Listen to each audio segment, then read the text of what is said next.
Hello everyone, welcome to my channel Psycho Study. I am Nishu Rawal and in this channel you will get the informative and comprehensive videos of psychology honor courses of IGNOU and I hope that you will like the content. So before jumping to the video, don't forget to subscribe to my channel and hit the bell icon. Hello everyone, welcome back to my channel.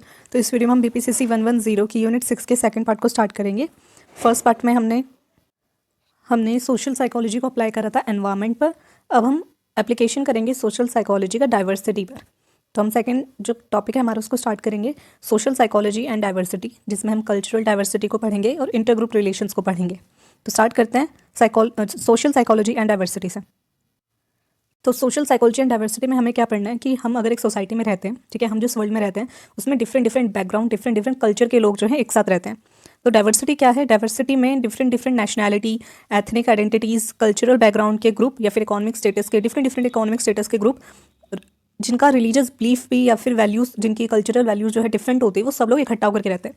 आप भी जिस area में रहते हैं वहाँ पर आपके culture के लोग भी होंगे, दूसरे कल्चर के लोग भी होंगे, ठीक है, किसी और कल्चर के या वैल्यू सिस्टम के लोग होंगे, बिलीफ सिस्टम के लोग होंगे, जिनका बिलीफ सिस्टम आपसे बहुत डिफरेंट हो सकता है, बट आप सब लोग मिलकर के रह रहे हैं। और उस एरिया में क्या है? डाइवर्सिटी, यानी कि विभिन्नता, ठीक है, डिफरेंसेस काफ़ी हैं, तो उसे हम डाइवर्सिटी बोलते हैं। Despite diversity individuals have a strong sense of belonging to the community और ग्रुप। और इतनी डाइवर्सिटी होने के बावजूद हम लोग क्या है, एक दूसरे से कनेक्शन फील करते हैं, एक दूसरे से बिलोंगिंगनेस फील करते हैं अपनी कम्युनिटी के एरिया में और अपने ग्रुप से, जिस भी एरिया में हम रह रहे हैं, जिस भी सोसाइटी, जिस भी कम्युनिटी में हम लोग रह रहे हैं, उससे हम एक बिलोंगिंगनेस फील करते हैं, बेशक उसमें कितने भी डिफरेंसेस हों। अगर हमारे फ्रेंड्स भी हैं वो डिफरेंट कम्युनिटी के, डिफरेंट एथनिक बैकग्राउंड के, कल्चर के या रिलीजन के हो सकते हैं, बट फिर भी हम उनसे क्या है, कनेक्शन फील करते हैं। तो ऐसा क्यों होता है, इस सब के बारे में हम लोग किसमें पढ़ेंगे? सोशल साइकोलॉजी एंड डाइवर्सिटी में। अब हम सबसे पहले देखेंगे कि डाइवर्सिटी के कितने टाइप्स इसमें बताए गए हैं। तो टोटल 4 टाइप्स बताए गए हैं डाइवर्सिटी के। सबसे पहले religion, age, sex and gender and disability.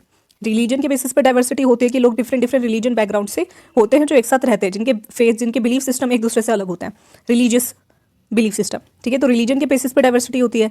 As के बेसिस पर होती है कि आपकी कम्युनिटी में आप जिस भी एरिया में रह रहे हैं अभी, ठीक है, जो भी आपकी कम्युनिटी है, जिस भी सोसाइटी में आप रह रहे हैं, तो वहाँ पर क्या होगा, डिफरेंट एज ग्रुप के लोग होते हैं, ठीक है, ओल्ड एज लोग होते हैं, बहुत ज़्यादा छोटे बच्चे होते हैं, आपकी एज के एडल्ट्स, अर्ली एडल्टहुड, सभी एज ग्रुप के लोग एक साथ होकर के रहते हैं। तो एज ग्रुप से भी जनरेशन, एक घर के अंदर भी डिफरेंट जनरेशन के लोग को एग्जिस्ट करते हैं, एक साथ रहते हैं।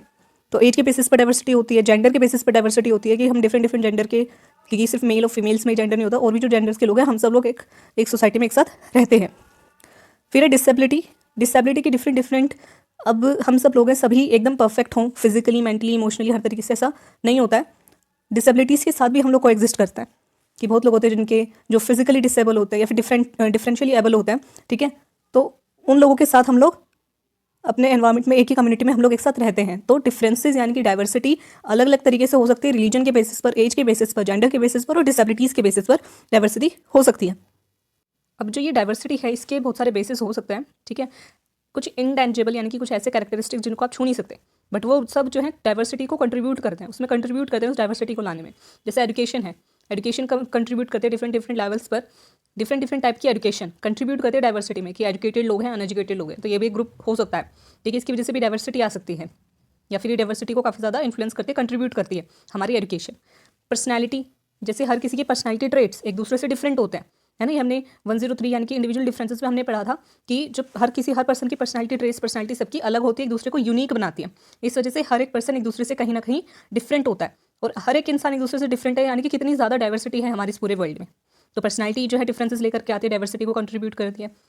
लाइफ एक्सपीरियंसेस, अब हम सब लोग जो एक ही कम्युनिटी में रह रहे हैं या फिर एक ही घर में हम लोग रह रहे हैं, फिर भी जो हमारे लाइफ के एक्सपीरियंसेस हैं वो कंट्रीब्यूट करते हैं कि हमारे जो डिफरेंसेस, हमारे सोचने में, हमारी थिंकिंग में, हमारी मेमोरी में, हमारी बहुत सारे जो कॉग्निटिव प्रोसेसेस हैं या फिर लाइफ के एक्सपीरियंसेस इतने डिफरेंट होते हैं कि हम एक पर्सन एक दूसरे से अलग हो जाता है। वो हमारे एक्सपीरियंसेस जो भी होते हैं वो हमारी पर्सनैलिटी को शेप करते हैं, उसको ऑल्टर करते हैं, तो उसकी वजह से भी डिफरेंसेस आते हैं। तो हमारी एजुकेशन, पर्सनैलिटी और लाइफ एक्सपीरियंसेस ये सब क्या है, कंट्रीब्यूट करते हैं डाइवर्सिटी में। अब इस डाइवर्सिटी जो भी है, यानी कि इतनी विभिन्नता, इतनी डिफरेंसेस जो हैं, इसकी वजह से क्या इंपैक्ट आता है हमारी सोसाइटी पर या फिर हम लोगों पर? इसकी वजह से बायसेस और डिस्क्रिमिनेशंस भी आ सकते हैं, क्योंकि जब इतने डिफरेंसेस होते हैं कि मैं अलग हूँ और हमारी कम्युनिटी में दूसरे जो लोग हैं वो अलग, उनका बिलीफ सिस्टम, कल्चर अलग है, तो उसकी वजह से डिस्क्रिमिनेशन और बायसेस आ सकते हैं। अब डिस्क्रिमिनेशन क्या होता है, बायसेस क्या होता है, ये हमने पहले पढ़ा है 107 में। तो जिसको नहीं समझ में आ रहा कि डिस्क्रिमिनेशन क्या होता है या बायसेस क्या होते हैं, वो पहले 107 को अच्छे से कंप्लीट करें।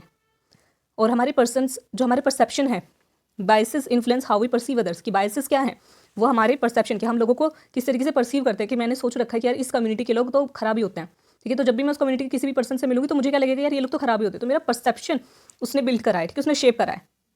अब हम जब ग्रुप रिलेशंस की बात करें, ठीक है, हम डाइवर्सिटी की बात करें, जब हम डाइवर्सिटी की बात करते हैं तो डाइवर्सिटी में हम जब इतने डिफरेंट लोग एक साथ रह रहे होते हैं तो एक दूसरे से इंटरेक्ट भी करेंगे। तो जब हम डाइवर्सिटी को समझना चाह रहे हैं तो उसके लिए हमें चाहिए कि हम इंटर ग्रुप रिलेशंस उनको समझें। इंटर ग्रुप क्या, इंटर ग्रुप का मतलब होता है हमारे ग्रुप से अलावा जो दूसरा ग्रुप होता है, ठीक है, उसे इंटर ग्रुप कहा जा रहा है। हमसे अलग जो ग्रुप है, इंट्रा ग्रुप क्या हो गया अपने खुद के ग्रुप के अंदर, इंटर ग्रुप क्या हो गया दूसरा ग्रुप से जब हम रिलेशंस बनाते हैं, कम्युनिकेट करते हैं, उनके साथ इंटरेक्शन करते हैं, तब जाकर के डाइवर्सिटी हमें समझ में आती है। और डिफरेंट ग्रुप्स किस तरीके से एक दूसरे से इंटरेक्ट करते हैं, ठीक है, कैसे एक दूसरे से रिलेट करते हैं, कम्युनिकेट करते हैं एक दूसरे से, वो समझना काफ़ी ज़्यादा ज़रूरी है एक सोशल डायनामिक को समझने के लिए, कि एक सोसाइटी में लोग कैसे इंटरेक्ट करते हैं। अब सब सिर्फ अपने ही ग्रुप से इंटरेक्ट नहीं करेंगे, हम दूसरों से भी इंटरेक्ट करते हैं, तो उसकी वजह से क्या डिफरेंसेस आते हैं, क्या चेंजेस आते हैं, किस तरीके से वो कम्युनिकेशन बिल्ड होती है, रिलेशंस बिल्ड होते हैं दूसरे कम्युनिटी के साथ, ठीक है, इंटर ग्रुप के साथ, वो समझना काफ़ी ज़रूरी है। तब जाकर के हमें डाइवर्सिटी समझ में आती है। तो ये हमने ओवरऑल पढ़ा कि डाइवर्सिटी क्या होती है, कितने टाइप की डाइवर्सिटी होती है, कौन कौन से ऐसी चीज़ें हैं, कैरेक्टरिस्टिक्स हैं जो डाइवर्सिटी को कंट्रीब्यूट करते हैं, ठीक है। हमारी एजुकेशन, हमारी पर्सनालिटी, हमारे लाइफ एक्सपीरियंसेस कंट्रीब्यूट करते हैं डाइवर्सिटी में। डाइवर्सिटी का क्या इंपैक्ट होता है कि बायसेस आते हैं, इसकी वजह से डिस्क्रिमिनेशन आते हैं कि हम दूसरे को छोटा समझते हैं या फिर अपने आप को कम समझते हैं, ये सारी चीज़ें होती हैं, बायसेस, डिस्क्रिमिनेशन, और हमारा नेगेटिव परसेप्शन बन जाता है आउट ग्रुप को लेकर के, यानी दूसरे जो कम्युनिटी है, ग्रुप है, उसे लेकर के डाइवर्सिटी की वजह से। Focus on inter group relation, जब हम डाइवर्सिटी को समझना चाहते हैं तो डाइवर्सिटी का रोल कब आता है कि हम एक दूसरे से जो हमसे अलग है उससे जब हम कम्युनिकेट करते हैं, इंटरेक्शन करते हैं, तब जाकर के डाइवर्सिटी का कुछ रोल आता है एक सोशल कॉन्टेक्स्ट में। तो वो समझने के लिए, डाइवर्सिटी समझने के लिए हमें इंटर ग्रुप रिलेशन समझने होते हैं। तो अब हमारा जो नेक्स्ट टॉपिक हम लोग पढ़ेंगे, 2 सब टॉपिक्स इस हेडिंग के अंदर, वो है कल्चरल डाइवर्सिटी हमें समझना है, ठीक है, कल्चरल डाइवर्सिटी, और दूसरी चीज़ हमें समझनी है इंटर ग्रुप रिलेशंस। तो पहले कल्चरल डाइवर्सिटी से स्टार्ट करते हैं। अब हमारा टॉपिक है कल्चरल डाइवर्सिटी। तो कल्चरल डाइवर्सिटी को समझने के लिए हमें समझना है कि कल्चर क्या होता है। कल्चर का मतलब है अ वे ऑफ लिविंग, कि हमारे रहने सहने का जो तरीका होता है, किस तरीके से हम लोग रहते हैं, हमारे बिलीव्स, हमारी नॉलेज, ठीक है, हमारी आर्ट, ठीक है। जैसे हर कल्चर में हमें पता है कि आर्ट जो है हर किसी की अलग अलग होती है ना, मोरल सबके अलग अलग होते हैं, बिलीफ सिस्टम अलग होता है, डांस और म्यूज़िक, ठीक है, हैबिट्स, कॉस्ट्यूम्स, क्यूजीन्स, ये सब चीज़ें क्या है, डिफरेंट होती है। तो कल्चर क्या है, एक तरीके से वे ऑफ लिविंग, ठीक है, वे ऑफ लिविंग को हम लोग कल्चर कहते हैं। और इस टर्म को सबसे पहले यूज़ करा था टेलर ने 1871 में, और हमारे पास यहाँ पे 2 डेफिनेशंस हैं कल्चर की, एक दी थी टेलर ने और दूसरी दी थी मात्सुमोटो एंड योंग ने। तो आप इन दोनों में से कोई भी डेफिनेशन आप एग्जाम में लिख सकते हैं। जो मात्सुमोटो ने डेफिनेशन दी थी वो ये थी कि कल्चर क्या है, एक डायनामिक सिस्टम है, ठीक है, कल्चर क्या है, एक डायनामिक सिस्टम है। किसका सिस्टम है, रूल्स का, एटीट्यूड्स का, वैल्यूज़, बिलीव्स, नॉर्म्स, बिहेवियर, जो भी एक पर्टिकुलर ग्रुप एक साथ शेयर करता है, ठीक है, सबके सिमिलर रूल्स और एटीट्यूड्स, वैल्यूज़, बिलीव्स, नॉर्म्स होते हैं या बिहेवियर होते हैं, ठीक है, उसे हम लोग क्या करते हैं, जो बहुत हद तक स्टेबल भी रहते हैं लेकिन बहुत सालों बाद, ठीक है, कई टाइम बाद, काफ़ी टाइम बाद चेंज भी हो सकते हैं। तो ऐसे बिलीफ सिस्टम को, ऐसे ग्रुप को हम लोग क्या कहते हैं, कल्चर कहते हैं। ऐसे डायनेमिक सिस्टम को हम लोग कल्चर कहते हैं। तो ये डेफिनेशन थी, आप कोई भी एक डेफिनेशन एग्जाम में लिख सकते हैं। तो ये कल्चर के बारे में हमने बताया सबसे पहले, और डाइवर्सिटी के बारे में तो हमने डिटेल में पढ़ ही लिया है।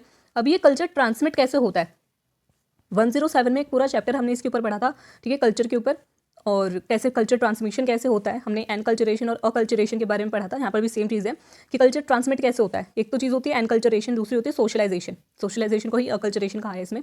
तो एनकल्चरेशन क्या है कि हम अपने पेरेंट्स से फिर अपने कल्चर को लेते हैं, ठीक है, ऐसे इस तरीके से ट्रांसमिट होता है। 2 प्रोसेसेस होती हैं, एक तो हमारा जो सबसे पहले हम किससे आते हैं, ठीक है, सबसे पहले हमारे पेरेंट्स हो गए कि हम जेनेटिकली उनसे कल्चर अपना लेते हैं, और सबसे पहले उन्हीं से इंटरेक्ट करते हैं, हमारे पेरेंट्स से, फैमिली से, तो उसके थ्रू हमें कल्चर मिलता है अपना। दूसरा हम सोशलाइज करते हैं कि हम दूसरे कल्चर के लोगों से मिलते हैं, फिर फैमिली, फ्रेंड्स, इन सबसे मिलते हैं, तब हमें कल्चर ट्रांसमिट होता है। तो ये 2 तरीके हैं, एनकल्चरेशन एंड सोशलाइजेशन, जिसके थ्रू हम कल्चर के बारे में हमें पता चलता है। और कल्चर क्या है, अ वे ऑफ लिविंग, उसे कल्चर कह रहे हैं। अब कल्चरल डाइवर्सिटी क्या चीज़ होती है कि कल्चरल डाइवर्सिटी कि जब अलग अलग कल्चर के लोग एक साथ इकट्ठा होते हैं तो उसे कल्चरल डाइवर्सिटी कहा जाता है, ठीक है। अलग अलग वे ऑफ लिविंग जिन लोगों का है वो सब इकट्ठा हो रहे हैं, तो हमने क्या बोला उसे कल्चरल डाइवर्सिटी, क्योंकि सबके कल्चर क्या है, डिफरेंट है, वेरी करता है एक दूसरे से, लेकिन वो लोग भी एक दूसरे के साथ आ रहे हैं। अब ऐसा क्यों होता है, ड्यू टू माइग्रेशन हो सकता है, ग्लोबलाइजेशन की वजह से हो सकता है, ठीक है। तो इससे हम क्या कहेंगे, कल्चरल डाइवर्सिटी। अब हम पढ़ेंगे डायमेंशंस ऑफ कल्चर, ठीक है। डायमेंशंस क्या है कल्चर की, डिफरेंट डायमेंशंस को हम पढ़ेंगे। तो टोटल 5 डायमेंशंस हैं हमारे पास। सबसे पहले individualism and collectivism. First dimension individualism and collectivism, काफ़ी बार हमने इसके बारे में पढ़ा है कि कुछ कल्चर्स होते हैं जो इंडिविजुअलिज्म जिसका कल्चर होता है, कुछ ऐसे होते हैं जो कलेक्टिविज्म को फॉलो करते हैं, ठीक है, अडेप्ट करते हैं। इंडिविजुअलिज्म क्या है कि अपनी पर्सनल गोल्स के ऊपर फोकस करना, फैमिली वैल्यूज़ को इतना ज़्यादा कंसीडर ना करना, पर्सनल गोल्स को परस्यू करना, उस पर फोकस करना, उसे इंडिविजुअलिज्म कहते हैं। जो कंट्रीज़ या जो ऐसे कल्चर्स हैं जो इन्हें जिसमें इंडिविजुअलिज्म है वो है यूएसए एंड कनाडा, एग्जाम्पल यहाँ पे लिखा हुआ है। दूसरा है कलेक्टिविज्म। कलेक्टिविज्म क्या है? Behaviour beneficial for the group, कि सिर्फ अपने पर्सनल गोल्स पे ध्यान नहीं देना है, पूरे ग्रुप को लेकर के चलना है at the expense of personal goal, कि अपना कुछ काम खराब होता हो तो हो जाए, बट जो फैमिली है या फिर ग्रुप है या फिर जो मेजोरिटी ऑफ लोग हैं उन सबका फ़ायदा होना चाहिए। और जो कलेक्टिविज्म को फॉलो करते हैं उसमें एग्जाम्पल दिया है इंडिया का। तो इंडिविजुअलिज्म और कलेक्टिविज्म ये हमारा फर्स्ट डायमेंशन था कल्चर का। सेकेंड जो डायमेंशन आ जाता है वो है पावर डिस्टेंस। पावर डिस्टेंस का मतलब क्या है? डेफिनेशन यहाँ पे दी गई है पावर डिस्टेंस की। एक्सेप्टेंस ऑफ इनइक्वालिटी, यानी इनइक्वालिटी को एक्सेप्ट करना, यानी कि कुछ कल्चर ऐसे जिसमें इनइक्वालिटी को एक्सेप्ट करा जाता है based on their status, power, physical characteristics etcetera. यानी कि कुछ कल्चर्स ऐसे हैं जो कि जिसमें पावर डिस्टेंस यानी कि इनइक्वालिटी ज़्यादा है, ठीक है, स्टेटस के बेसिस पर हो गया या पावर या फिजिकल जो है कैरेक्टरिस्टिक्स और भी किसी भी चीज़ के ऊपर जो है इनइक्वालिटी होना, उसे पावर डिस्टेंस कहा जा रहा है। अब कुछ कंट्रीज़ ऐसी होती हैं जहाँ पर हाई पावर डिस्टेंस होता है, कुछ होती है जिसमें लो पावर डिस्टेंस होता है कुछ कल्चर्स में, जैसे मलेशिया और फिलीपींस। ये जो कल्चर है यहाँ पर क्या है? हाई पावर डिस्टेंस है, यानी जो इनइक्वालिटी है वो ज़्यादा है, मलेशिया एंड फिलीपींस। कुछ ऐसी कंट्रीज़ हैं, कुछ ऐसे कल्चर्स हैं जहाँ पर पावर डिस्टेंस क्या है? बहुत कम है, यानी कि इनइक्वालिटी काफ़ी कम है, इनइक्वालिटी कम है, जैसे जर्मनी और न्यूजीलैंड। तो ये हुआ पावर डिस्टेंस। तो हमने दो डायमेंशन अब तक पढ़े हैं कल्चर के, इंडिविजुअलिज्म, कलेक्टिविज्म। सेकेंड हुआ पावर डिस्टेंस। थर्ड है हमारे पास masculinity and femininity. Masculinity femininity ये तो सबको पता ही होगी कि क्या चीज़ है। मैस्कुलिनिटी क्या है? जो ज़्यादा फोकस करती है वर्क रिलेटेड गोल्स पर, रिकग्निशन, कंपटीशन एंड एडवांसमेंट। अब जो कल्चर्स इन्हें फॉलो करते हैं, जो कंट्रीज फॉलो करते हैं वो है जापान एंड इटली, ठीक है। तो जापान और इटली में क्या है? मैस्कुलिन कल्चर है, ठीक है, मैस्कुलिन डायमेंशन है। फेमिनिटी क्या मतलब होता है? फेमिनिटी का focus on relationships and harmony. तो फेमिनिटी का फोकस किस पे है? रिलेशनशिप्स और हार्मनी पर। और स्वीडन एंड नीदरलैंड ये कल्चर्स ऐसे हैं जहाँ पर फेमिनिटी पे फोकस करा जाता है, या फिर फेमिनिटी जिन कल्चर्स में है। चीज़ देखी गई है कि जिन कल्चर्स में मैस्कुलिनिटी है, ठीक है, जिन कल्चर्स में मैस्कुलिनिटी एग्जिस्ट करती है वो क्या है? उसमें जेंडर डिफरेंसेस ज़्यादा देखे गए हैं। जो फेमिनिन कल्चर है जहाँ पर, वहाँ पर जेंडर डिफरेंसेस, ठीक है, डिफरेंसेस जेंडर में नहीं देखे गए इतने as compare to masculine culture, यानी कि मैस्कुलिन कल्चर में जेंडर डिफरेंसेस ज़्यादा एग्जिस्ट करते हैं। तो ये हम 3 डायमेंशंस पढ़े, individualism, collectivism, power distance, masculinity, femininity. Fourth आ जाता है अनसर्टेनिटी अवॉइडेंस। तो जो फोर्थ हमारी डायमेंशन है अनसर्टेनिटी अवॉइडेंस का मतलब क्या है? कि कोपिंग विद अनसर्टेनिटीज़, कि जो ऐसी चीज़ें हैं जो अनसर्टेन है, यानी जो प्रिडिक्टेबल नहीं है, उससे बच के रहना, ठीक है, उसे हम अनसर्टेनिटी अवॉइडेंस कह रहे हैं। कुछ कल्चर्स ऐसे होते हैं जिसमें हाई अनसर्टेनिटी अवॉइडेंस होती है, यानी कि जो चीज़ प्रिडिक्टेबल नहीं है, निश्चित नहीं है, उसको वो ज़्यादा अवॉइड करते हैं। तो जहाँ पर भी हाई अनसर्टेनिटी अवॉइडेंस होती है, जैसे societies feel threatened by uncertainty, कि ऐसी सोसाइटीज़ जो थ्रेट फील करती है कुछ किसी भी ऐसी चीज़ से जो उनके लिए नॉर्मल नहीं है या फिर जो उनके लिए इतनी निश्चित नहीं है, ठीक है, जिसका वो पता नहीं लगा सकते कि क्या होने वाला है, क्या चीज़ नहीं होने वाली है, तो उससे वो काफ़ी ज़्यादा थ्रेटेंड फील करते हैं और उससे बहुत ज़्यादा अवॉइड करने की कोशिश करते हैं कि अनसर्टेनिटीज़ होनी ही नहीं चाहिए। ऐसी जो कंट्रीज़ है, कल्चर है, उसमें एग्जाम्पल दिया है जर्मनी का, कि जर्मनी में क्या है? हाई अनसर्टेनिटी अवॉइडेंस है। देखो, अनसर्टेनिटी का मतलब हो गया कोई भी ऐसी चीज़ जो सर्टेन नहीं है, इट मीन्स कि जो निश्चित नहीं है कि ऐसा ही होगा, ये बात पक्की नहीं है, कुछ भी हो सकता है, क्या पता क्या हो जाए कल, तो वो चीज़ है अनसर्टेनिटी। और ऐसी चीज़ को, इस अनसर्टेनिटी को अवॉइड करने की कोशिश करना, वो अनसर्टेनिटी अवॉइडेंस है। कुछ कल्चर होते हैं जो अनसर्टेनिटी को बहुत ज़्यादा अवॉइड करते हैं, कुछ कल्चर्स होते हैं जिसमें अनसर्टेनिटी को इतना ज़्यादा अवॉइड नहीं करा जाता, क्योंकि उन्हें लगता है जो चीज़ पता ही नहीं है कि कब होगी, कैसे होगी, होगी भी कि नहीं होगी, तूफान आएगा नहीं आएगा, उसमें हम क्या कर सकते हैं। ओके, तो हाई अनसर्टेनिटी अवॉइडेंस किस कल्चर में है? जर्मनी। लो अनसर्टेनिटी अवॉइडेंस किस में है? सिंगापुर। क्योंकि इनका मानना है कि यार अनसर्टेनिटीज़ को आप कभी अवॉइड ही नहीं कर सकते, क्योंकि आपको पता ही नहीं है वो कब आएंगी, तो आप उसे अवॉइड कैसे करोगे। तो ऐसे कल्चर्स हैं सिंगापुर। लास्ट जो यहाँ पर हमारे पास डायमेंशन आती है वो है long term and short term orientation. Long term and short term orientation में, लॉन्ग टर्म ओरिएंटेशन का मतलब है ऐसा कल्चर, मतलब लॉन्ग टर्म ओरिएंटेशन हो गई कि फ्यूचर के रिवॉर्ड को एक्सेप्ट करना, ठीक है, उसे वैल्यू करना, पेशेंस रखना, हार्मनी बनाए रखना, ठीक है, और अपना काम करते रहना, कंसिस्टेंसी बनाए रखना, काम करते रहना, ठीक है, वो हो गया लॉन्ग टर्म ओरिएंटेशन। कि फ्यूचर में कुछ मिलेगा, हमें इंस्टेंट कुछ नहीं चाहिए कि मैं आज अभी कुछ काम कर रही हूँ उसका तुरंत मुझे जो रिजल्ट ना मिले तो चलेगा, कि लेकिन मुझे करते रहना अपने काम को, वो हो गया long term orientation. For example Taiwan और साउथ कोरिया में क्या है? लॉन्ग टर्म ओरिएंटेशन को, ये जो डायमेंशन है इसे फॉलो करा जाता है इन कल्चर्स में। दूसरा हो गया इसके opposite short term orientation. Short term orientation का मतलब हो गया इंस्टेंट ग्रेटिफिकेशन, कि मुझे तो भाई अभी चाहिए, मुझे तुरंत ही मेरे काम का जो रिजल्ट है वो मुझे तुरंत मिलना चाहिए, उसे इमीडिएट रिवॉर्ड्स या फिर quick gratification short term orientation में होता है। इसका एग्जाम्पल है कनाडा। तो ये हमने टोटल 5 अपने कल्चरल डायमेंशंस पढ़े। Individualism, collectivism, power distance second हमने पढ़ा। फिर हमने थर्ड पढ़ा कि मैस्कुलिनिटी एंड फेमिनिटी। फोर्थ हमने अनसर्टेनिटी अवॉइडेंस पढ़ा और लास्ट हमने पढ़ा long term and short term orientation. तो यहाँ पर हमारा जो कल्चरल डाइवर्सिटी के बारे में हमें समझना था वो हमने कवर कर लिया। एग्जाम में अगर आता है कि कल्चरल डाइवर्सिटी के बारे में आपको बताना है, वैसे तो एग्जाम में प्रॉपर क्वेश्चन यही आएगा कि application of social psychology to environment या फिर application of social psychology to diversity, या फिर कल्चरल डाइवर्सिटी भी डायरेक्ट पूछ सकते हैं। तो सबसे पहले आपको कल्चर को डिफाइन करना है कि कल्चर क्या चीज़ होती है, आपको डाइवर्सिटी को डिफाइन करना है डाइवर्सिटी क्या होती है, ठीक है। कल्चरल ट्रांसमिशन कैसे होता है वो बताना है कि एनकल्चरेशन होता है, कल्चरेशन होता है, एक लाइन में बस इतना बता देना है।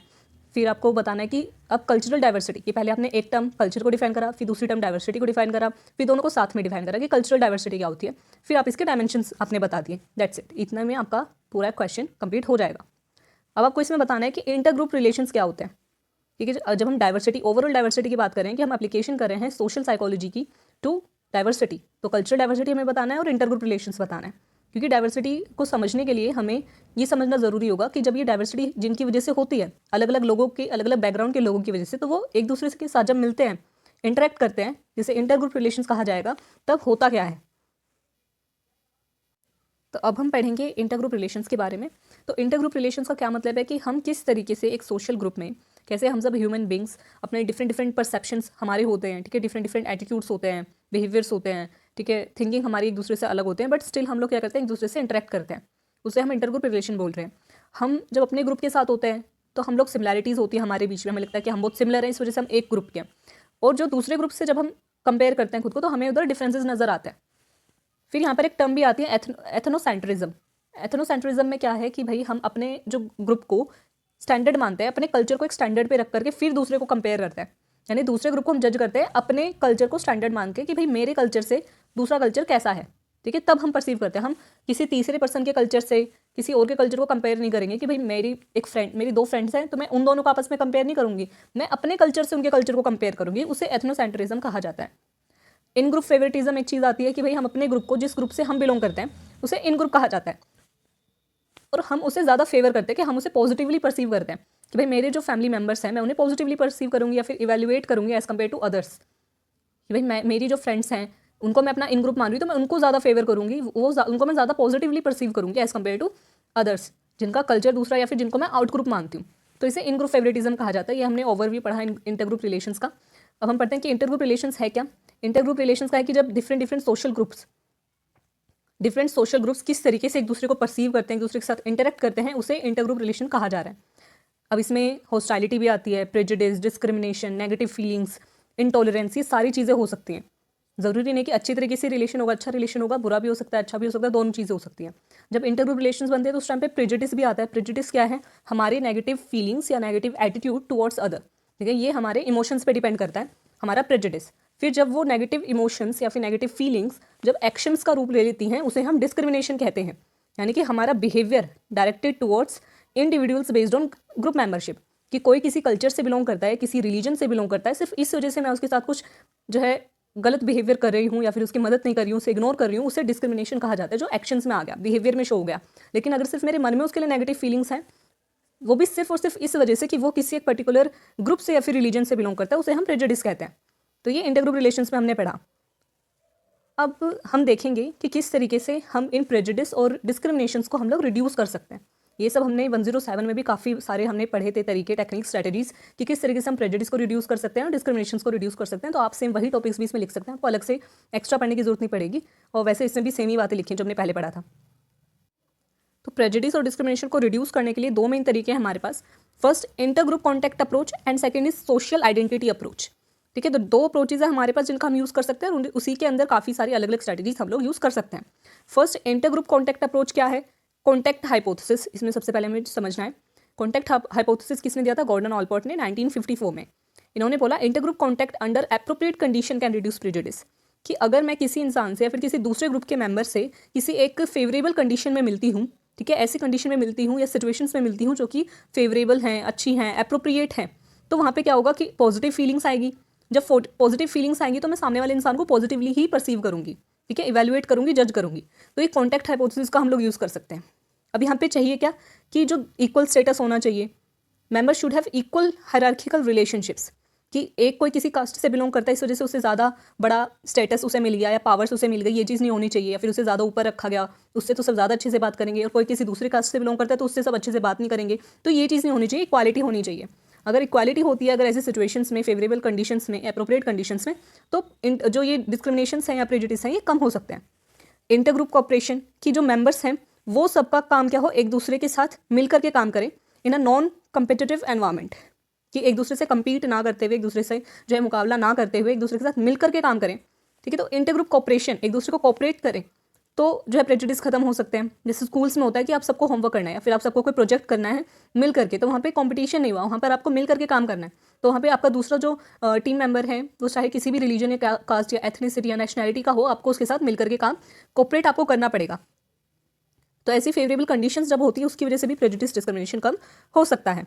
और जब कॉमन गोल्स हो कि दोनों को मिलकर के एक कॉमन गोल अचीव करना है, तो वहाँ पर उन्हें मिलकर के काम करना पड़ेगा कि दोनों को वो चीज़ चाहिए। अगर रिसोर्सेज बहुत कम हैं, ठीक है, तो और लोग बहुत ज़्यादा हैं और अलग अलग ग्रुप के हैं, तो सब लोग को मिलकर के काम करना पड़ेगा उस एक गोल को अचीव करने के लिए, ताकि वो सबको बाद में मिल सके, क्योंकि कोई भी अकेला इंसान उसे अचीव नहीं कर सकता। अगर ऐसी सिचुएशंस होती हैं, कंडीशंस बनती है, तो भी डिस्क्रिमिनेशन और प्रेजुडिस कम हो सकता है। Support bye authorities, social and institutional authorities should support positive contact, कि जो भी ऐसे इंस्टीट्यूशंस है, जैसे स्कूल्स हो गए, ठीक है, कॉलेजेस हो गए, या फिर ट्यूशन्स हो गए, या फिर हमारे खुद के पेरेंट्स हो गए, सब क्या अथॉरिटीज़ हैं। ठीक है, जो ये अथॉरिटीज़ हैं या फिर सोशल इंस्टीट्यूशंस हैं, इन सबको क्या करना चाहिए, पॉजिटिव कॉन्टैक्ट को सपोर्ट करना चाहिए, कि लोग ये डिस्क्रिमिनेशन ना करें। अगर स्कूल्स में हैं तो बच्चे कास्ट के बेसिस पर, रिलीजन के बेसिस पर एक दूसरे से डिस्क्रिमिनेशन ना करें, एक दूसरे के साथ सपोर्टिव जो है ऑपरेशन करें, एक दूसरे के साथ मिलकर के काम करें। ये चीज़ को उन्हें प्रमोट करना चाहिए, सपोर्ट करना चाहिए। तो ये कुछ चीज़ें हो सकती हैं कि एक दूसरे के साथ पॉजिटिव कॉन्टैक्ट करें इंटर ग्रुप के साथ। तो ये अप्रोच अगर हम यूज़ करते हैं तो उसकी वजह से भी प्रेजुडिस और डिस्क्रिमिनेशन रिड्यूस हो सकते हैं। दूसरा हम क्या कर सकते हैं इसमें कि प्रोसेस ऑफ चेंज, कि हम एक चेंज कैसे लेकर के आ सकते हैं। कि ज़्यादातर जो आउट ग्रुप और इन ग्रुप बनता है वो इस वजह से भी बनता है, या फिर जो डिस्क्रिमिनेशन और प्रेजुडिस बनते हैं ये इस वजह से बनते हैं कि हमें दूसरे ग्रुप के बारे में ज़्यादा नॉलेज नहीं होती। तो अगर हम लर्न करें दूसरे आउट ग्रुप के बारे में कि वो क्या हैं, कैसे उनका रहना सहना है, कैसे वो बात करते हैं एक दूसरे से, या फिर जो भी हमारे मिथ्स हैं, ठीक है, एक दूसरे के बारे में, उसको हम क्लियर करें, एक दूसरे के बारे में जानें, तो हमारे प्रेजुडिस और डिस्क्रिमिनेशन कम हो सकते हैं। Changing behaviour to allow positive contact experiences, कि हम अपना बिहेवियर को चेंज करें, अपने बिहेवियर को चेंज करें, ताकि हम दूसरों से कॉन्टैक्ट कर सकें, पॉजिटिवली कॉन्टैक्ट कर सकें, कम्युनिकेट कर सकें, ऐसे एक्सपीरियंसेस कर सकें। तो ये चीज़ हम कर सकते हैं। Generating friendships and reducing negative emotions, कि जैसे हमने पढ़ा कि प्रेजुडिस क्या होता है, प्रेजुडिस आपके बिहेवियर में नहीं आता, प्रेजुडिस क्या है, आपका नेगेटिव इमोशन है या नेगेटिव फीलिंग्स है किसी दूसरे ग्रुप को लेकर के, दूसरे ग्रुप के मेंबर्स को लेकर के। वो भी सिर्फ और सिर्फ इस वजह से, वहाँ पे उस इंसान ने आपके साथ कुछ गलत नहीं करा होता, वहाँ पे सिर्फ ये होता है अच्छा ये उस कम्युनिटी से बिलोंग करता है, कास्ट से बिलोंग करता है, फिर रिलीजन से बिलोंग करता है, इस वजह से मुझे उसको लेकर के नेचुरली अनकॉन्शियसली नेगेटिव फीलिंग्स आ रही है। अब उन नेगेटिव इमोशंस का या फीलिंग्स को किस तरीके से रिड्यूस कर सकते हैं, बाय जनरेटिंग फ्रेंडशिप्स। ठीक है, जैसे स्कूल्स में, कॉलेजेस में होता है कि आपको इतना फ़र्क नहीं पड़ता कि भाई कौन सा बच्चा किस कास्ट का या रिलीजन का है, आप फ्रेंडशिप कर लेते हो अगर आपको उससे बात करके अच्छा लगता है। तो अगर फ्रेंडशिप जनरेट करें तो उसकी वजह से नेगेटिव इमोशंस कम हो सकते हैं। और अगर हमने किसी ग्रुप को या फिर जो हमारा खुद का ग्रुप है, रीअप्रेजिंग वंस ओन इन ग्रुप, कि हमारे खुद के इन ग्रुप को जिससे हम बिलोंग करते हैं उससे अच्छे से रीअप्रेज करें, यानी दोबारा से उसको देखें कि हमें खुद में भी हमारे अंदर बहुत सारी कमियां या बहुत सारी नेगेटिविटी हो सकती है, या फिर हमारी सोच की भी गलती हो सकती है। तो वो चीज़ भी हम देखें, सारी गलती सिर्फ सामने वाले की नहीं होती, अपनी भी गलती हो सकती है, तो उसे रीअप्रेज करें। तो ये फर्स्ट जो मेथड हम लोग यूज़ कर सकते हैं इंटर ग्रुप कॉन्टैक्ट अप्रोच का यूज़ करके, कि दूसरों से कॉन्टैक्ट बनाएं और फिर उन्हें समझें। तो ये चीज़ हम कर सकते हैं। सेकेंड जो अप्रोच इसमें यूज़ करी जा सकती है वो है सोशल आइडेंटिटी अप्रोच। अब इसमें सोशल आइडेंटिटी अप्रोच क्या है, इसके लिए हमें सोशल आइडेंटिटी थ्योरी को समझना ज़रूरी है। सोशल आइडेंटिटी थ्योरी क्या बोलती है कि हमारा जो हमने सेल्फ कंसेप्ट बनाया है वो इसके ऊपर बेस्ड होता है कि हम किस ग्रुप से बिलोंग करते हैं। ठीक है, वो भी हमारे सेल्फ कंसेप्ट को बिल्ड करने में काफ़ी बड़ा रोल प्ले करता है कि हम किस ग्रुप के हैं, हम किस रिलीजन से या कास्ट से, या फिर क्या हमारी नेशनैलिटी है, एथनिसिटी है, वो भी इफेक्ट करती है किसको, हमारे सेल्फ कंसेप्ट को। और फिर ये इवेंचुअली अफेक्ट करता है किसे, हमारे एटीट्यूड्स और हमारे बिहेवियर्स को, हमारी थिंकिंग को, कि हम किस ग्रुप से बिलोंग करते हैं। यानी कि जो हमारी आइडेंटिटी है उसकी वजह से भी प्रेजुडिस डिस्क्रिमिनेशन हो सकते हैं। तो अगर हम उसे दोबारा से चेंजेस उसमें कुछ लेकर के आएँ, टोटल 3 स्ट्रैटेजीज हैं इसके अंदर जो हम यूज़ कर सकते हैं। सबसे पहले डी कैटेगराइजेशन, फिर री कैटेगराइजेशन और लास्ट क्रॉस्ड कैटेगराइजेशन। तो ये 3 तरीके से अगर हम दोबारा से कैटेगराइजेशन करें, ठीक है, या फिर डी कैटेगराइजेशन करें तो उसकी वजह से भी प्रेजुडिस डिस्क्रिमिनेशन रिड्यूस हो सकते हैं। तो सबसे पहले देखते हैं डी कैटेगराइजेशन को। तो डी कैटेगराइजेशन क्या है? देखो, डी कैटेगराइजेशन यानी कैटेगरीज को तोड़ना, ठीक है, खत्म करना उन्हें। Focus on individual characteristics rather than group identity, कि हम अपनी ग्रुप की आइडेंटिटी को छोड़ करके, यार मैं इस कल्चर से बिलोंग करता हूँ या इस कम्युनिटी से बिलोंग करता हूँ या फिर इस रिलीजन से बिलोंग करता हूँ, वो छोड़ करके, ठीक है, उसके बेसिस पर अपने डिसीजंस लेने की बजाय खुद की तरफ से सोचना कि मैं क्या हूँ, मेरी क्या सोच है, मेरा जो फ्रेंड है वो किस ग्रुप से बिलोंग करता है, वो छोड़ करके वो खुद कैसा है और मेरी खुद की क्या सोच है उसके बारे में, सिर्फ इतना आपको सोचना चाहिए। यानी कैटेगरीज को तोड़ दो। ये इनका कहना है कि अगर आप पूरे ग्रुप को छोड़ करके कि मैं किस कास्ट से या रिलीजन से बिलोंग करता हूँ, वो छोड़ करके आप अपने बारे में सोचें कि आपको क्या सही क्या गलत लगता है। जिस इंसान के बारे में आप सोच रहे हो, आपको वो इंसान अपने नज़रिए से अच्छा लगता है नहीं लगता है। ये they versus them, they and them को छोड़ करके मी एंड यू, यानी ग्रुप को आपने खत्म कर दिया, सिर्फ इंडिविजुअल खुद को रखा या सामने वाले को रखा। तो ये जब आप करते हैं तो उसकी वजह से भी डिस्क्रिमिनेशन या प्रेजुडिस रिड्यूस हो सकते हैं, क्योंकि अब आप उसके ग्रुप से उसे नहीं जान रहे हो या फिर उसके ग्रुप से उसकी आइडेंटिटी नहीं बना रहे हो, उसके खुद के इंडिविजुअल जो कैरेक्टरिस्टिक्स है उसे देख रहे हो और खुद के इंडिविजुअल कैरेक्टरिस्टिक्स को देख रहे हो। जैसे मोस्टली जो ऑनर किलिंग होती है, ठीक है, वो क्यों होती है? वो इसी वजह से होती है। वहाँ पे लोग अपने आप को नहीं देखते यार मुझे कोई इंसान सही लग रहा है नहीं लग रहा है, वो ये नहीं देखते, वो देखते मैं इस कास्ट से बिलोंग करता हूँ, ठीक है, ये दूसरा जो लड़का है या लड़की है ये किसी और कास्ट से बिलोंग करती है, तो सिर्फ कास्ट रह जाती है, रिलीजन रह जाता है या नेशनलिटी रह जाती है, एथनिसिटी रह जाती है और मी एंड यू खत्म हो जाता है उधर। तो वो चीज़ नहीं होनी चाहिए। आप अपने ग्रुप को छोड़ करके सिर्फ इंडिविजुअली खुद को देखें, तो वहाँ पर भी प्रेजुडिस और डिस्क्रिमिनेशन कम हो सकते हैं। तो डी कैटेगराइजेशन एक तरीका है। दूसरा हो गया रिकैटेगराइजेशन, कि आप अगर खुद की आइडेंटिटी को नहीं छोड़ सकते तो दोबारा से आइडेंटिटी बनाएं। रिकैटेगराइजेशन क्या हो गया? री मीन्स दोबारा, यानी दोबारा से कैटेगरीज बनाओ। जो हमने, जैसे हमारा इंडिया है, ठीक है, इंडिया में कितनी ज़्यादा डाइवर्सिटी है, कितने अलग अलग कास्ट, रिलीजन और स्टेट के लोग, अलग अलग कल्चर के लोग एक साथ रहते हैं।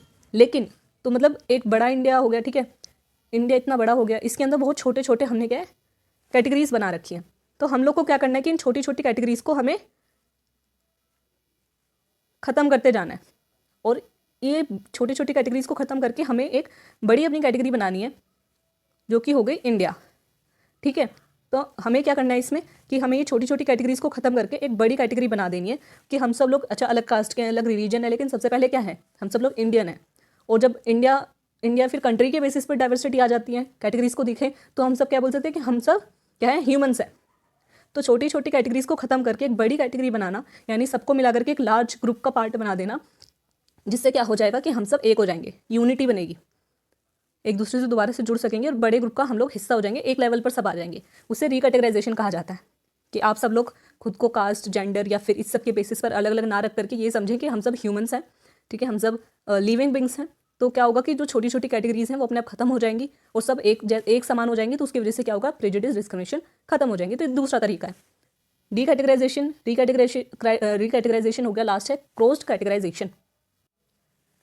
थर्ड जो कैटेगरी आ गई, थर्ड स्ट्रैटेजी हुई हमारी क्रॉस कैटेगराइजेशन।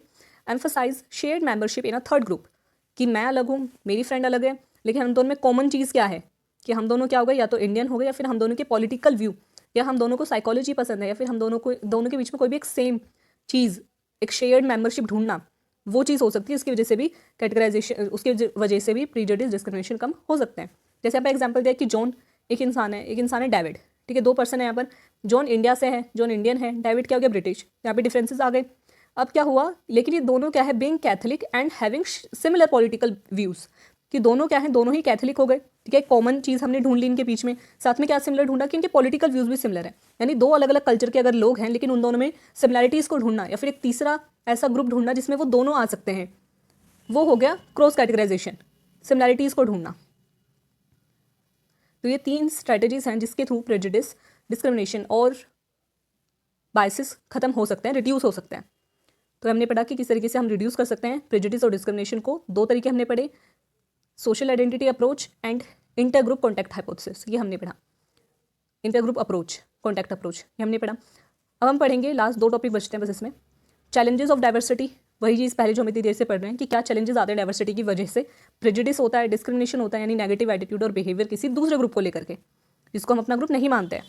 फिर स्टीरियोटाइप्स हो सकते हैं उसकी वजह से, कि दूसरे कि हमने सोचा अच्छा ये बंदा इस ग्रुप से बिलोंग करता है तो ये तो बुरा ही होगा, या फिर ये तो इसने तो कुछ गलत काम करे ही होंगे। तो इस तरीके के स्टीरियोटाइप्स हमारे बनने लग जाते हैं। उसकी वजह से कॉन्फ्लिक्ट क्रिएट होता है कि हम एक दूसरे को गलत तरीके से परसीव करते हैं या फिर एक दूसरे से लड़ाई झगड़ा करते हैं, तो ये सारी चीज़ें किसका रिजल्ट है? डाइवर्सिटी का। तो ये चैलेंजेस हमें डाइवर्सिटी की वजह से फेस करने पड़ते हैं, बट इसके बेनिफिट्स भी काफ़ी सारे हैं जो हम पढ़ेंगे। Benefits of diversity. बेनिफिट्स क्या है डाइवर्सिटी के? सबसे पहले एडजस्टेबिलिटी, कि हमें समझ में आ जाता है कि हमें अलग बैकग्राउंड के लोगों के साथ या फिर एक अलग लाइफस्टाइल में किस तरीके से हम लोग अडेप्ट कर सकते हैं, कि अगर कोई भी सिचुएशन आती है हम प्रिपेयर हो सकते हैं कि हमें दूसरी कंडीशंस में दूसरे तरीके से हम कैसे रह सकते हैं, दूसरे लाइफस्टाइल को कैसे हम अडेप्ट कर सकते हैं, उसके लिए हमें प्रिपेयर करता है कौन? डाइवर्सिटी। ठीक है, हमें अगर मुझे पता है यार, जैसे हम सब लोग सोशल मीडिया का यूज़ करते हैं, तो हमें दूसरे कल्चर के बारे में, ठीक है, दूसरी कंट्रीज़ के बारे में जहाँ पर हम फिजिकली तो अब तक मूव नहीं कर पाए हैं, बट ऑनलाइन हमें पता है कि वहाँ पर लोग कैसे रहते हैं, क्या खाते हैं, फिर किस तरीके से वो सर्वाइव करते हैं, ये सारी चीज़ें हमें पता है। ठीक है, उनके कल्चर के बारे में हमें नॉलेज मिली है, इस वजह से अगर हम कभी ऐसे सिचुएशन में जाते हैं तो हमें उनकी बैकग्राउंड के बारे में पता है, हमें लाइफस्टाइल के बारे में पता है, तो हम अडेप्ट कर सकते हैं। सेकेंड हो गया बेनिफिट इसका, एनकरेज लर्निंग, कि हम जब कुछ नया अपने थॉट प्रोसेस से अलग कुछ जानने की कोशिश करते हैं तो हमें भी क्रिएटिविटी मिलती है, हमें एक अलग परसेप्शन मिलता है, एक अलग पर्सपेक्टिव मिलता है किसी प्रॉब्लम को परसीव करने का। ठीक है, तो हमें लर्निंग बहुत ज़्यादा कुछ सीखने को मिलता है हमेशा कुछ ना कुछ। इस वजह से पहले के टाइम पर भी लोग क्या करते थे? ट्रैवल करते थे, कुछ नया सीखने के लिए, कुछ नया एक्सप्लोर करने के लिए, नया तरीका सीखने के लिए, वे ऑफ लिविंग सीखने के लिए, तो उससे लर्निंग काफ़ी ज़्यादा इंकरेज मिलती है डाइवर्सिटी की वजह से। थर्ड हो गया फुलफिलिंग सोशल एक्सपीरियंसेस, कि हम सोशल एक्सपीरियंसेस, जब डाइवर्सिटी की वजह से क्या होता है कि हमारी सोशल लाइफ की हम एक दूसरे से मिलते हैं, अलग अलग जो है चीज़ें हमें देखने को मिलती है, अलग अलग लाइफस्टाइल, अलग अलग आर्ट, म्यूज़िक, डांस, क्यूजीन्स, ठीक है, सब डिफरेंट, और हमें खुद की भी सेल्फ अवेयरनेस पता चलती है कि हम क्या हैं। अच्छा, कोई दूसरा कल्चर है वो कुछ अलग तरीके से जो है खाना बनाता है या फिर डांस परफॉर्म करता है, तो हमारा एक अलग तरीका है, हमें अपने बारे में भी और ज़्यादा जानने को पता चलता है कि ऐसा क्यों है, हमारे कल्चर में भी ये चीज़ क्यों होती है, इनसे डिफरेंट क्यों होती है। अच्छा, ये लोग इस तरीके से काम करते हैं तो हम इनसे अलग करते हैं, उसमें डिफरेंस क्या है? ठीक है, जब हम सिर्फ अपने बारे में हमें पता है, किसी दूसरे हमसे ऑपोजिट हमें कुछ पता ही नहीं है, तो हम कैसे पता करेंगे अपने बारे में? मतलब समझ रहे मैं क्या चाह रही हूँ, कि अगर आपको सिर्फ अपने बारे में पता है कि यही एक तरीका है किसी काम को करने का, ठीक है, यही एक तरीका है, वो आपको इस वजह से लग रहा है क्योंकि आपने कभी एक्सप्लोर करने की कोशिश ही नहीं करी कि कोई दूसरा तरीका भी हो सकता है किसी प्रॉब्लम को सॉल्व करने का, या फिर इसी काम को करने का कोई दूसरा तरीका भी हो सकता है। वो जब आप दूसरे लोगों से मिलते हैं, दूसरे तरीके के लोगों से मिलते हैं जिनका बिलीफ सिस्टम आपसे डिफरेंट है, और तब आपको पता चलता है कि अच्छा, इसके अलावा भी कुछ नया हो सकता है। तो ये चीज़ हमें सोशल एक्सपीरियंसेस अपने बारे में जानने को का मौका मिलता है डाइवर्सिटी की वजह से। ग्रुप प्रोसेसेस एनहांस होती हैं, कि हमें अगर कोई कंपनी है जहाँ पर सिर्फ एक ही जो कल्चर के या फिर सिर्फ मेल्स ही काम करते हैं, फीमेल्स है ही नहीं, तो उसकी वजह से क्या होगा, वहाँ पर अलग अलग टैलेंट्स और स्किल्स नहीं मिलेंगे, है ना। तो वहाँ पे क्या होगा कि अलग अलग कल्चर के, थॉट प्रोसेसेस के, वे ऑफ लिविंग के लोग आते हैं, तो उसकी वजह से डिफरेंट टैलेंट्स एक जगह इकट्ठा होते हैं, डिफरेंट स्किल्स, पर्सपेक्टिव्स, तो उसकी वजह से इफेक्टिवनेस और ज़्यादा इंक्रीज़ होती है, एफिशिएंसी और ज़्यादा इंक्रीज़ होती है, प्रोडक्टिविटी बढ़ती है, तो ग्रुप प्रोसेसेस और ज़्यादा एनहांस होती हैं। इनोवेशन एंड क्रिएटिविटी, आपको नया पर्सपेक्टिव मिलता है, नए नए आइडियाज़ मिलते हैं, नया थॉट प्रोसेस आपको पता चलती है, तो उसकी वजह से अलग अलग ओपिनियंस मिलते हैं, तो उसकी वजह से क्रिएटिविटी और इनोवेशन और ज़्यादा इंक्रीज़ होती है। लास्ट है इफेक्टिव प्रॉब्लम सॉल्विंग, वही जब आपको नया पर्सपेक्टिव मिलता है किसी एक प्रॉब्लम को परसीव करने का, तो उसके सॉल्यूशंस भी बहुत अलग मिलते हैं, बहुत ज़्यादा डाइवर्स सॉल्यूशंस जो हैं निकल करके आते हैं। तो ये कुछ बेनिफिट्स हैं किसके? डाइवर्सिटी के। तो हमने पूरा अपना सोशल साइकोलॉजी को अप्लाई किस पे करा? डाइवर्सिटी पर। तो आज की वीडियो में इतना ही, और हमने अपना पूरा जो यूनिट थी, पूरा चैप्टर जो है 110 का अप्लाइड सोशल साइकोलॉजी का यूनिट 6 वो हमने कवर कर लिया है। हमने सोशल साइकोलॉजी का अप्लाई करा एनवायरनमेंट पर, जिसमें हमने इफेक्ट्स देखे फिजिकल एनवायरनमेंट के ह्यूमन बिहेवियर पर और ह्यूमन बिहेवियर के एनवायरनमेंट पर। सोशल डिलेमा हमने पढ़ा, सोशल डिज़ाइन को हमने कवर करा। आज इस वीडियो में हमने सोशल साइकोलॉजी को अप्लाई करा था डाइवर्सिटी पर, जिसमें हमने 2 सब टॉपिक्स कवर करें कि कल्चरल डाइवर्सिटी क्या होती है और इंटर ग्रुप रिलेशंस क्या होते हैं। तो आई होप कि वीडियो आपको अच्छी लगी हो, सारी चीज़ें अच्छे से समझ में आई हो। अगर कोई भी क्वेरी आपकी रह जाती है, कमेंट सेक्शन में करके बता सकते हैं, और इंस्टाग्राम पर भी मुझे फॉलो कर सकते हैं। और इस यूनिट की जो PDF है वो आपको टेलीग्राम से मिल जाएगी, तो आप टेलीग्राम से जाकर के PDF को ले सकते हैं। और वीडियो अच्छी लगी तो प्लीज़ वीडियो को लाइक करना, चैनल को सब्सक्राइब करना, ज़्यादा से ज़्यादा अपने फ्रेंड्स के साथ शेयर करना ताकि उनकी हेल्प हो सके। और